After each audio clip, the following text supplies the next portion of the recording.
Hi friends, మొన్న భద్రాచలం వెళ్ళినప్పుడు అల్లం చట్నీతో పెసరట్టు టేస్ట్ చేశానండి. టేస్ట్ చాలా యూనిక్గా అనిపించింది. దాన్నే ట్రై చేశా. 1/2 కేజీ పెసలు తీసి ముందు రోజే నానబెట్టుకున్నా. అందులో 4 పచ్చిమిర్చి, 4 వెల్లుల్లి రబ్బలు, 1 ఇంచ్ అల్లం ముక్క, కొంచెం ఉప్పు వేసేసి మెత్తగా గ్రైండ్ చేసి పెట్టుకున్నానండి.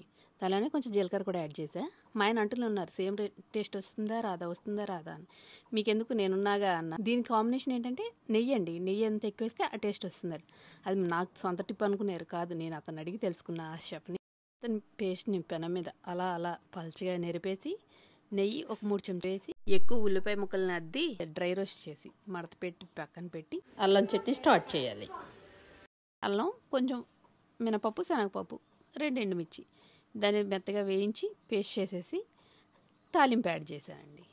కాకపోతే దీంట్లో టిప్ ఏంటంటే అల్లానికి ఎప్పుడు బెల్లం టేస్ట్ ఇస్తుంది అంటారు. సో బెల్లం కొంచెం ఒక రవ్వ ఎక్కువ వేసి మనం గ్రైండ్ చేస్తే కనుక చట్నీ సూపర్, సేమ్ హోటల్ స్టైల్లో టేస్టే వచ్చింది. మా ఆయన అయితే ఓ శబాష్ అనేసారు. అట్లుంటది మనతోని.